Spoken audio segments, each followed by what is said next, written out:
मावळ तालुक्यातील निसर्गरम्य परिसरात वसलेले हे पुसाने नावाचे छोटेसे खेडेगाव.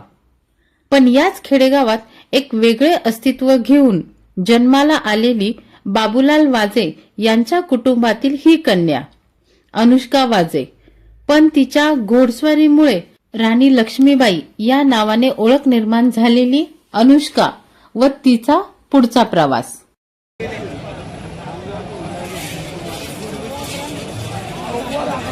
वयाच्या कितव्या वर्षापासून तू ही घोडेस्वारी चालू केली? मी इयत्ता 5वी पासून घोडीवर बसते. मला आमची परंपरा चालवायची होती म्हणून मी हे कंटिन्यू ठेवले. परंपरा म्हणजे वडील आजोबा असं कुणी होतं का या क्षेत्रामध्ये? हो, आजोबा पण वडील पण होते. त्यांना बैलगाडा शर्यत आवडते. तू जी घोडेस्वारी करते, ज्या घोडी बरोबर तू राहतेस, तिच्याशी जवळीक साधताना तुला काही अडचणी आल्यात का, किंवा तू कशी काय तिच्याशी जवळीक साधलीस? शाळेतून घरी आल्यावरती सतत तिच्या सोबत असायचे, अभ्यास करताना तिच्या सोबत असायचे ना, म्हणून तिला जवळीक साधली गेली. आणि असा काही प्रसंग की तू एखाद्या वेळी घोडीवर बसायला गेलीस, तिने पाडलं किंवा तिच्यामुळे तुला काही दुखापत झालं? दुखापत 1-2 वेळा रिहर्सल करताना पडले होते, पण आमच्या घाटात पुढे धागा होता. ती धागा चमकल्यामुळे त्याला घाबरली, त्याच्यामुळे मी पडले होते. त्याच्यावरून तू पडली नाहीस? नाही. या क्षेत्रामध्ये तू आता काम करत आहेस बरोबर, म्हणजे तू एक मज्जा म्हणून करत असेल किंवा तुला तुझे आई वडील सपोर्ट करतात, गावातले सपोर्ट करतात म्हणून करते, परंतु तू याला तुझं करिअर म्हणून पाहतेस का, किंवा तुला वेगळं काही करायचंय का?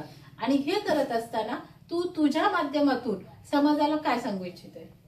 मला आर्किओलॉजिस्ट बनायचंय. माझ्या ह्याच्यातून समाजाला मी हेच सांगेल की जसं विविध क्षेत्रांमध्ये पद्मश्री यांसारखे अवॉर्ड असतात, तसं बैलगाडा क्षेत्रालाही त्या लेवलला न्यायला पाहिजे ना आपण, आणि त्या अवॉर्डपर्यंत मला पोहोचायचंय. बरोबर, आवडपर्यंत पोहोचायचंय. तर मग हे करत असताना तू वेगवेगळ्या गावातून तुला बोलवलं जातं बरोबर, प्रत्येक बैलगाडा जी शर्यत आहे तिथे तुला बोलवलं जातं आणि तू तिथे जातेही. मग ते जात असताना तुला असं वाटतं का की जसं खो खो, कबड्डी, क्रिकेट आहेत, तर त्या स्पर्धेमध्ये किंवा तशा खेळांमध्ये बैलगाडा शर्यत ही आली पाहिजे, आणि का आली पाहिजे? हो, आलीच पाहिजे, कारण की हा गावातला खेळ तो शहरांपर्यंत पोहोचलाच पाहिजे. आपले शेतकरी जे जगाचे पोशिंदे आहेत त्यांना बैलांमुळे पोशिंदे म्हटलं जातं. आता ट्रॅक्टर आल्यामुळे ते लुप्त होत चालले ते. तर मला असं वाटतं की त्यांना पुढे आणण्यासाठी नॅशनल लेवलला ही स्पर्धा न्यायला पाहिजे बैलगाडा शर्यत. मग आता तू मला सांग, तुझ्यासारख्या अशा बऱ्याच मुली आहेत ज्यांना आवड येईल, कदाचित तुला बघून त्यांनाही वाटत असेल की मी सुद्धा घोडेस्वारी केली पाहिजे, आणि तुला असं कोणतं वेगळं टोपण नाव दिलेलं आहे का तुझ्या या घोडेस्वारीमुळे, आणि त्याच्या माध्यमातून तू काय सांगशील त्या मुलींसाठी?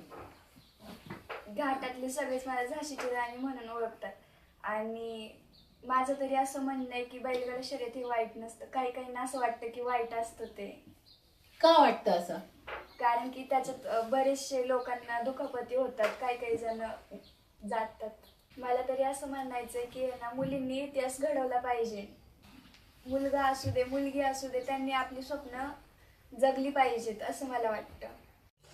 तुम्ही तुमची स्वप्न जगत असताना जर अभ्यासाकडे पण लक्ष दिले तर तुम्हाला या नादापासून कोणी अडवणार नाही. घोडेस्वारी करत असताना तुला कोणकोणते पुरस्कार मिळाले आणि कोणकोणत्या स्वरूपात मिळाले? सगळे ट्रॉफीच्या स्वरूपात मिळाले ते, आणि हे तळेगाव, उर्से, आलडे या सगळ्या ठिकाणी, यांसारख्या अनेक ठिकाणी भेटले ते पुरस्कार. झाशीची राणी हे जेव्हा तुला नाव मिळालं तेव्हा तुला काय वाटलं, म्हणजे तुझ्या भावना कशा अनावर झाल्या तुला? ज्या प्रकारे ब्रिटिशांना त्यांनी सोळो की पळो हे करून सोडलं होतं, त्या झाशीच्या राणीचं नाव मला देण्यात आले, याचा मला खूप अभिमान वाटतो.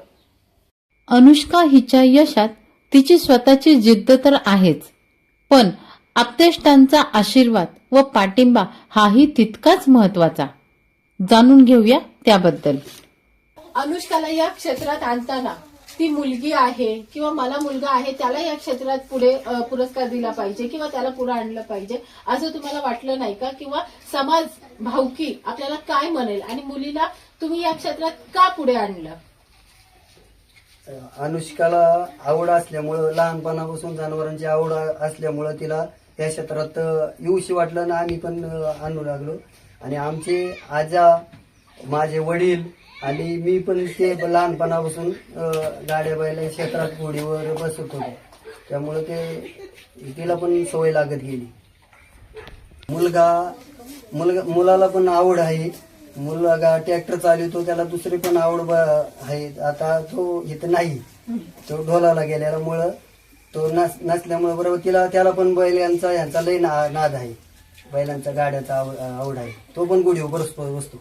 बरं, घोडस्वारी बरोबर अनुष्काला अजून कोणकोणत्या गोष्टीचा छंद आहे? तिला शाळा शिकती, खेळती, दुसरं म्हणजे काही खेळायलाच सगळंच आवड आहे. ट्रॅक्टर ती पण चालविती आणि तिला म्हणजे कसं आहे जनावरांचा त्याच्यात म्हणजे लय छंद आहे. हा, आवड आहे लय. अनुष्काला कशा प्रकारे सहकार्य करतात तिचा हा छंद जोपासण्यासाठी? आणि हा छंद जोपासत असताना अनुष्का तुम्हाला मदत करते का?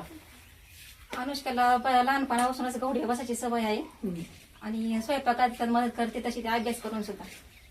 अनुष्का वाजे किंवा राणी लक्ष्मीबाई हे नाव आता बैलगाडा शर्यत आयोजकांच्या प्रत्येकाच्या मुखात आहे. पण या सोबतच तिचे हितचिंतकही काही कमी नाहीत. त्यांच्याबद्दल जाणून घेऊया आपण पुढील भागामध्ये.